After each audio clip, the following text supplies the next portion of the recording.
있습니까?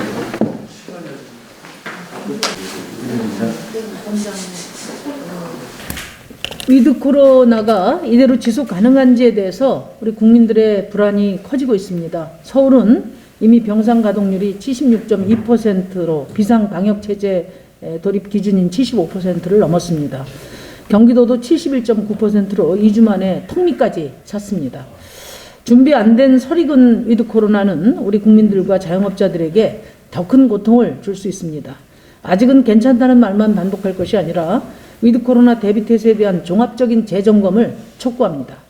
정부는 시급히 병상을 2배 이상 확대하고 보건의료 인력 확충 계획과 또 비상 방역 체제에 돌입했을 경우 자영업자 손실보상 방안도 명확하게 제시하기 바랍니다. 이를 위해서 지금 심의하고 있는 내년 예산 핵심은 위드 코로나 예산이 되어야 함을 다시 한번 강조합니다. 그와 함께 백신 접종 확대는 위드 코로나의 필수 조건입니다. 코로나19 백신을 접종한 경우 위중증으로 갈 확률은 0.56%로 현저히 낮아집니다. 특히 고령층의 경우 3차 부스터샷 접종까지 차질 없이 진행되어야 합니다. 최근 일부 연예인을 중심으로 이른바 안티백서 논란이 있는데 4천만 국민이 접종한 만큼 국민의 지지를 받는 분들은 사회적 책임을 깊이 고려해야 합니다. 또 백신 부작용 피해에 대한 국민들의 우려가 매우 높습니다. 우리 국민들께서 안심하고 추가 접종에 나설 수 있도록 백신 부작용 피해에 대한 적극적인 보상과 지원 대책을 병행 추진해 주시기를 바랍니다. 어제 국민의힘 윤석열 후보가 부자 감세한 것도 성에 안 차서 이제는 아예 종부세를 없애버리겠다는 취지의 글을 올렸습니다. 지난주 봉화마을 방문해서 다정한 서민의 대통령이 그립다고 하더니 집부자에게만 다정한 대통령이 될 생각인가 봅니다. 노무현 대통령께서 서민들에게 다정한 대통령이었던 것은 종부세와 같은 조세정의 실현 정책을 뚜렷한 비전과 원칙을 갖고 추진했기 때문입니다. 가만히 앉아 있어도 서울 아파트 값이 4년 사이에 6억 원 가까이 올랐습니다. 그런데 2020년 기준 공시가 9억 이상 집을 가진 종부세 대상자의 평균 세액은 273만 원에 불과합니다. 종부세 대상자 중 절반은 1년에 고작 24만 원밖에 부담하지 않고 있습니다. 대한민국 보통 서민들은 이런 폭탄 좀 받아봤으면 좋겠다라고 말씀하십니다. 이런 막대한 불로소득에 대해서 세금은 눈꽃만큼밖에 되지 않습니다. 그야말로 조세 불평등주의입니다. 이런 현실을 놓고 대통령 되겠다는 분이 이중과세, 조세 평등주의 위반, 또 재산권 보장 원칙 위반 등등을 운운하는 것이 도대체 가당키나 한 얘기입니까? 윤석열 후보는 부동산 문제는 정치 문제가 아니라 시장 문제라고 말합니다. 아닙니다. 부동산 문제는 철저히 정치의 문제이고 의지의 문제입니다. 집부자들 종부세 부담 덜어주는 게 윤석열 후보의 목표라면 집값부터 잡기 바랍니다. 또 종부세를 재산세에 통합해 버린다고 하는데 그러면 지방세가 급감합니다. 우리 시대의 지금 절박한 지역소멸 문제는 또 어떻게 해결하겠다는 것입니까? 집부자들 대변하며 보유세 흔들고 얄팍한 표 계산으로 부자 감세에 앞장서는 그런 후보로는 이 대한민국 부동산 문제 영원히 해결 못합니다. 저 심상정은 국민의힘과 민주당이 야합해서 반토막 내버린 종부세 제대로 복원하겠습니다. 그리고 최소한 1단계로 OECD 평균 수준인 0.33%까지 종부세를 올리겠다는 약속을 드립니다. 저 심상정은 확고한 의지로 부동산 투기공화국 해체하고 주거 안심사회 실현하는 대통령이 되겠습니다. 방금 후보께서 말씀하신 윤석열 후보의 종부세 폐지 관련해서 한 말씀 더 보태도록 하겠습니다. 윤석열 후보의 사실상 종부세 폐지 주장을 규탄합니다. 안정된 주거 공간에서 보통의 삶을 살길 바라는 시민들의 자리는 사라지고 집부자와 부동산 투기 세력을 대변하는 목소리만 키우고 있습니다. 주택담보대출 규제를 완화하겠다는 윤석열 후보가 이번에는 다주택자 범죄자치급, 종부세는 세금 폭탄이라는 집부자들의 퍼뜨린 가짜뉴스를 그대로 가져왔습니다. 이미 민주당과 국민의힘이 손잡고 완화시킨 종부세를 더 완화하겠다는 것도 모자라 중장기적으로는 재산세 통합하겠다는 말은 사실상 종부세를 폐지하고 작정하고 집값을 올리겠다는 것입니다. 기득권 정당 후보다운 부동산 기득권만을 위한 주장입니다. 부동산 기득권을 향한 윤석열 후보의 충선 경쟁은 더불어민주당이 길을 터섭니다. 8월 종부세 개혁으로 기득권을 향해 구애를 펼쳤던 더불어민주당이 윤석열 후보의 명분을 만들어준 셈입니다.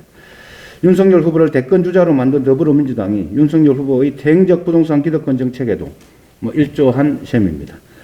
자산 불평등이 세계 최고 수준으로 벌어진 상황에서 불평등 해소라는 시대 정신을 내팽개치고 주거 불평등을 더욱 고착화하는데 더불어민주당과 국민의힘이 앞다퉈 합심하고 있는 꼴입니다.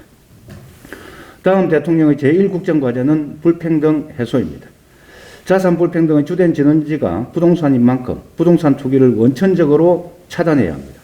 정의당은 부동산이 재산 정식의 수단이 아니라 철저히 공적 공유가 되도록 대전환 정책을 펼치겠습니다. 특히 무주택 세입자들의 주거 부담 완화와 주거 안정을 제1의 부동산 정책으로 삼을 것입니다. 1가구 1주택이라는 기본 원칙 아래 토초세 도입, 공공주택 개발 시 초과이익 원천 차단과 공공주택 획기적 공급 등 주거 안정을 꾀하고 자산 불평등을 획기적으로 완화하겠습니다. 고맙습니다. 전국민 재난지원금 관련해서 민주당의 끝장 토론을 제안합니다. 더불어민주당이 대선을 이유로 재난지원금이라는 무리수를 남발하고 있습니다. 그러나 그것이 코로나로 상처 입은 국민들을 기만하고 납부유예라는 조세 원칙마저 무시하는 방식이라면 역풍을 맞을 것은 불을 보듯 뻔합니다. 민주당이 앞장서서 자영업자, 소상공인들 소급 손실 보상해줄 재정이 없다고 선긋던 것이 불과 몇 개월 전입니다. 그동안 생계를 이어갈 정도의 여력도 없어 세상을 등진 이들마저 있었습니다. 이재명 대선 후보 주장처럼 초과세수로 나라 곳간이 꽉꽉 채워지고 있다면 당연히 지난 손실을 보전해주고 공공의료 시스템 구축을 해야 하는 것이 상식이자 정치의 책무이자 최소한의 양심과 도리입니다. 그런데 시기도 명분도 방식도 상식적이지 않은 전국민 재난지원금을 이재명 후보와 민주당이 독단적으로 밀어붙이니 그 저희가 의심될 수밖에 없습니다.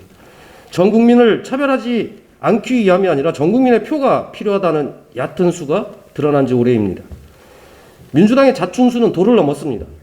민주당은 초과세수 10에서 15조가 거치니 전 국민에게 20에서 25만 원 수준의 지원금을 지급할 수 있다고 주장하고 있습니다. 그러나 현행 국가재정법 90조에 따르면 세계 잉여금이 발생할 경우 의무적으로 국채를 상환하는 등 사용처를 명백히 규정하고 있습니다. 고로 재난지원금 활용이 가능한 예산은 2, 3조에 불과합니다. 또한 세금 납부 유예라는 초유의 방법은 부도나 상해 등 국민 사정이 불가피할 경우에만 허용되는 것입니다. 더불어민주당에 제안합니다. 대선 전에 재난지원금을 지급하려는 게 매표 전략이 아니라면 현 시기에 우선 필요한 게 손실보상과 피해 지원을 포함한 위드 코로나 종합플랜 예산인지 아니면 재난지원금인지 끝장 토론할 것을 제안합니다. 의석수로 밀어붙일 것이 아니라 무엇이 시민들의 뜻에 부합하는지 공론회장에 나설 것을 촉구합니다. 네, 민주당에서 20대 청년의 소득세를 면제하는 정책을 검토하고 있다고 합니다. 얼마 전 이재명 후보는 가상자산 과세를 유예하겠다는 공약도 발표했습니다. 청년들로 하여금 소득에 대한 세금 특혜를 주고 코인 투자를 통해서 돈을 벌게 해주겠다는 이재명 후보의 청년 정책이 우려스럽습니다. 소득이 높거나 투자할 자산이 있는 청년에게만 혜택이 돌아가 세대 내 격차를 벌려놓을 위험이 큽니다.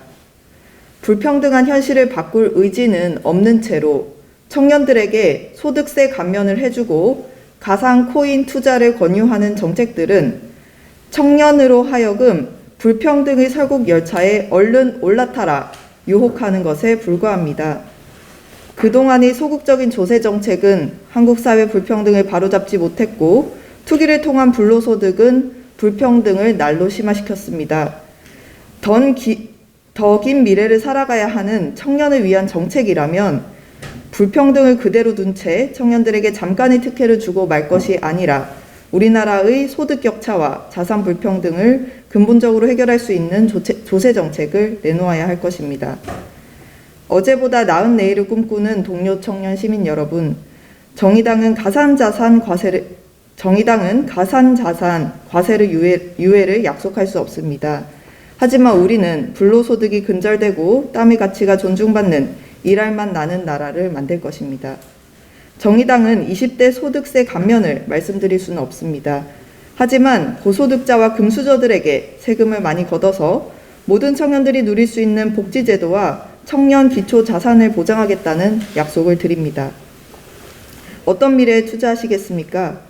청년 여러분들의 힘으로 정의당 정부를 만들어 주십시오. 두 후보 모두 다 너무나 별로인 이번 대선에서 정의당과 심상정 후보가 판을 뒤흔들겠습니다. 이재명 후보의 위성정당 사과 발언이 있었습니다. 수단과 방법을 가리지 않은 탐욕의 정치가 뒤끝이 좋지 않나 봅니다. 그런데 그 사과는 무엇을 어떻게 책임지겠다는 아무 내용이 없습니다. 위성정당을 위장 사과로 덮겠다는 것입니까? 당 대표와 대선 후보 시절 연동형 비례제도를 철석같이 약속했던 문재인 대통령도 대통령이 되고 나서는 정치개혁은 국회가 처리할 문제라며 외면했던 기억이 선명합니다. 위장 사과가 아니라면 그 일을 추진했던 민주당의 공식적인 사과와 위성정당 철회 당론을 내놓아야 합니다. 또다시 그 뻔한 국민의힘 핑계 숨지 말고 이번 주부터 시작되는 정개특위 우선 의제로 올려야 합니다. 위성정당에 반대하는 타 정당들과 협력해서 이번 국회에서 처리해야 할 정개특위안과 함께 처리하겠다고 약속하십시오. 이재명 후보는 자당의 실질적 조치도 없이 말 몇 마디로 자신들의 탐욕을 용서받을 수 있다는 착각에서 헤어나오시기 바랍니다. 서울시가 지난 13일 전태일 열사 51주기 기념집회에 참여한 시민 2만 명을 경찰에 고발했습니다.